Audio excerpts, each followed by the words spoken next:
વડોદરાની વડોદરામાં પણ વહેલી સવારથી ફરી એક વખત શરૂ થયો છે ધોધમાર વરસાદ। દાંડિયા બજાર, મંગળ બજારમાં વરસાદ બાદ જળભરાવની સ્થિતિ પણ જોવા મળી રહી છે। માંડવી વિસ્તારમાં પણ સવારથી વરસાદ બાદ અનેક ઠેકાણે ભરાયા છે પાણી। 2 દિવસના વિરામ બાદ ફરી વડોદરામાં મેઘરાજાની તોફાની બેટિંગ જોવા મળી રહી છે। સંવાદદાતા માનુ ચાવડા વડોદરાથી જોડાઈ ચૂક્યા છે વિગતો સાથે। માનુ, 2 દિવસનો વિરામ, ફરી એક વખત ધોધમાર વરસાદની શરૂઆત અને હજી કેટલાક વિસ્તારો એવા હતા જ્યાંથી પાણી ઓસર્યા નહોતા અને ફરી એક વખત જળભરાવની સ્થિતિ જોવા મળી રહી છે। સંપર્ક કપાઈ રહ્યો છે સંવાદદાતા સાથેનો, પરંતુ ફરી એક વખત આ દ્રશ્યો અમે આપના સુધી પહોંચાડી રહ્યા છે। આપ જોઈ શકો છો 2 દિવસના વિરામ બાદ ફરી એક વખત વડોદરામાં વહેલી સવારથી ધોધમાર વરસાદની શરૂઆત થઈ ચૂકી છે। દાંડિયા બજાર, મંગળ બજારમાં વરસાદ બાદ અનેક ઠેકાણે પાણી ભરાવાની સમસ્યા પણ ફરી એક વખત જોવા મળી રહી છે। માંડવી વિસ્તારમાં પણ વહેલી સવારથી વરસાદ છે, પાણી ભરાઈ ચૂક્યા છે। તો 2 દિવસનો વિરામ અને વિરામ બાદ ફરી એક વખત મેઘરાજાની ધમાકેદાર બેટિંગ વડોદરામાં જોવા મળી રહી છે। વહેલી સવારથી જ વાદળછાયા વાતાવરણની સાથે ધોધમાર વરસાદની શરૂઆત થઈ ચૂકી છે। વડોદરાના અનેક વિસ્તારો એવા છે જ્યાં પાણી ભરાવાની સમસ્યા જોવા મળી રહી છે। તો વડોદરામાં 2 દિવસ પહેલા પણ પરિસ્થિતિ ખૂબ જ વિકટ હતી। 2 દિવસથી ત્યાં વરસાદ નહોતો, 2 દિવસ વરસાદનો વિરામ અને ત્યારબાદ ફરી એક વખત ધોધમાર વરસાદ અને વડોદરાવાસીઓની પરિસ્થિતિ જે છે તે દ્રશ્યોમાં આપ જોઈ શકો છો। અનેક ઠેકાણે પાણી ભરાઈ ચૂક્યા છે। જો આ જ રીતે વધુ વરસાદ થાય તો અનેક મકાનોમાં અને દુકાનોમાં વરસાદી પાણી ઘૂસી જાય તેવી પણ સંભાવનાઓ અત્યારે હાલ તો દેખાઈ રહી છે। દાંડિયા બજારમાં પણ પાણી ભરાઈ ચૂક્યા છે। શહેરના અનેક વિસ્તારો એવા છે જ્યાં જળભરાવની સ્થિતિ જોવા મળી રહી છે। 2 દિવસ પહેલા જે પરિસ્થિતિ હતી વડોદરાની એ તમામ લોકો જાણે છે। વડોદરામાં પરિસ્થિતિ ખૂબ જ વિકટ બની હતી। વિશ્વામિત્રી નદીનું જળસ્તર પણ સતત વધ્યું હતું અને નદીના જે પાણી છે તે પણ શહેરોમાં ફરી વળ્યા હતા। ફરી એક વખત ધોધમાર વરસાદની શરૂઆત થઈ ચૂકી છે। વહેલી સવારે એટલે કે 5 વાગ્યાથી જ વરસાદની શરૂઆત થઈ છે। હવામાન વિભાગ દ્વારા જે પ્રમાણે આગાહી આપવામાં આવી છે કે આજે વડોદરામાં ભારે વરસાદ પડી શકે છે, એ પ્રમાણે વહેલી સવારથી 5 વાગ્યાથી 9:30 વાગ્યા સુધી સતત વરસાદ પડ્યો અને એના કારણે વડોદરા શહેરના અનેક જે વિસ્તારો છે ત્યાં પાણી ભરાયેલા જોવા મળી રહ્યા છે। હવે અત્યારે પહોંચ્યા છીએ લહેરીપુરા દરવાજા વિસ્તાર। આ વિસ્તાર સામાન્ય વરસાદમાં પણ પાણી ભરાઈ જાય છે। તો આજે તો સવારથી જ જે ધોધમાર વરસાદ પડ્યો અને એના કારણે દુકાનના ઓટલા સુધી પાણી ભરાયેલા જોવા મળી રહ્યા છે। વાહન ચાલકો નોકરી ધંધાએ જતા મહા મુશ્કેલીએ વાહન લઈને પસાર થઈ રહ્યા છે। આ દ્રશ્યો સ્માર્ટ સિટી વડોદરાના છે।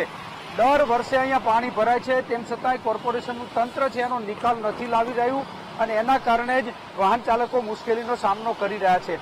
લહેરીપુરા દરવાજા વડોદરા શહેરનો હાર્દસમો વિસ્તાર કહેવાય છે, કારણ કે શહેરની મધ્યમાં આવેલો આ વિસ્તાર છે અને અહીંયા પાણી ભરાયેલા જોવા મળી રહ્યા છે। તમામ વાહન ચાલકો છે આવી જ હાલતમાં અહીંથી પસાર થવા માટે મજબૂર છે, કારણ કે કોઈ વિકલ્પ નથી। નોકરી ધંધા કે શહેરમાં અલકાપુરી તરફ જવા માટે અહીંથી જ પસાર થવું પડે અને એના કારણે લોકો છે મુશ્કેલીનો સામનો કરી રહ્યા છે। વાહન ચાલકોની મુશ્કેલી તો છે જ, પરંતુ આપ જોઈ રહ્યા છો દુકાનદારોએ પણ હજુ દુકાનો નથી ખોલી। દુકાનના ઓટલા સુધી પાણી પહોંચી ગયું છે। હાલ તો વરસાદ બંધ રહ્યો છે, પરંતુ સ્થિતિ એ છે કે આજે કાયમી નિકાલની વાત છે, નથી થઈ રહ્યો નિકાલ અને એના કારણે વાહન ચાલકોને મુશ્કેલીનો સામનો કરવો પડે છે। વાહન ચાલકો સાથે જ દુકાનદારોને પણ સામાન્ય વરસાદમાં પણ મુશ્કેલી પડી રહી છે। અહીંયા દુકાનદાર સાથે પણ વાત કરવાનો પ્રયત્ન કરું કે શું કહી રહ્યા છે, કારણ કે વહેલી સવારે વરસાદ પડ્યો અને ત્યારબાદ દુકાનના ઓટલા સુધી પાણી ભરાયેલા જોવા મળી રહ્યા છે। આ કાયમી પ્રશ્ન છે, એનો ઉકેલ આવવો જોઈએ, કારણ કે સામાન્ય વરસાદમાં પણ અહીંયા પાણી ભરાઈ જાય છે અને એવી સ્થિતિ અત્યારે છે। સાહેબ, કેટલા વાગ્યાથી પાણી ભરાયું છે? દર વખતે 7 વાગ્યાનું પાણી ભરાઈ ગયું છે બધું। 7 વાગ્યા તો વર્ષો ને વર્ષો વીતી ગયા, કોઈ કશું આનું કરી નહીં શક્યા।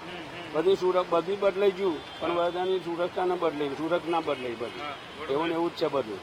ભાઈ ભલા બદલાઈને ના આવી ગયા બધા એમનો પોતપોતાનો કરી, પણ અહીંયા વડોદરાનું કશું કોઈ કર્યું નહીં। વડોદરાના અનેક નેતાઓ બદલાયા પણ કશું કરતા નથી એવું કહી રહ્યા છે।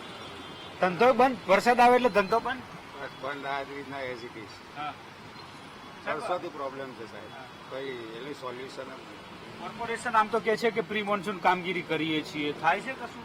તો મને હવે ખબર નહીં હવે શું કરતા હોય। આ વેપારીઓની વ્યથા છે, કારણ કે સામાન્ય વરસાદ આવે તો પણ લહેરીપુરા દરવાજાની અંદર પાણી ભરાઈ જાય છે. હવે આજે આ પાણી ન ઉતરે ત્યાં સુધી લોકો પણ નહીં આવે, ગ્રાહક પણ નહીં આવે. જે ધંધા છે, રોજગાર એ પણ બંધ રહેશે.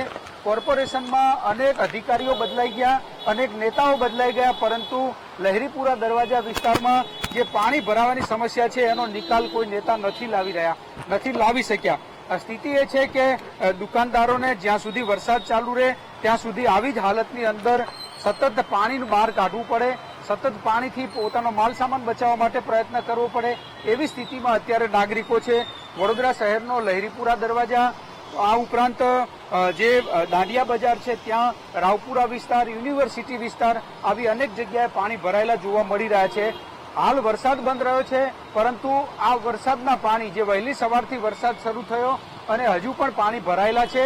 આ તરફ કહું તો હવે કોર્પોરેશનના જે કર્મચારીઓ છે પાણીનો નિકાલ કરવા માટે પહોંચી રહ્યા છે અને અહીંયા પાણીનો નિકાલ થાય એના માટે જે ગટર લાઇનની જે જાળીઓ છે વરસાદી પાણીના નિકાલની, એને ખુલ્લી કરવામાં આવી રહી છે. સ્થિતિ વડોદરા શહેરની એ છે, વહેલી સવારે 5 વાગ્યાથી વરસાદ શરૂ થયો.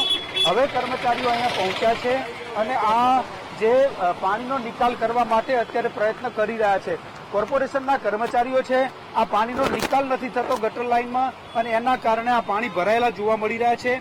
વડોદરા શહેરના નાગરિકોને સામાન્ય વરસાદે મુશ્કેલી વધી રહી છે, ત્યારે અત્યારે લહેરીપુરા દરવાજા વિસ્તારમાં પણ પાણી ભરાવાના કારણે સવારથી જ લોકો મુશ્કેલીમાં મુકાઈ રહ્યા છે. જી તોરલ. માનું તમામ જાણકારી માટે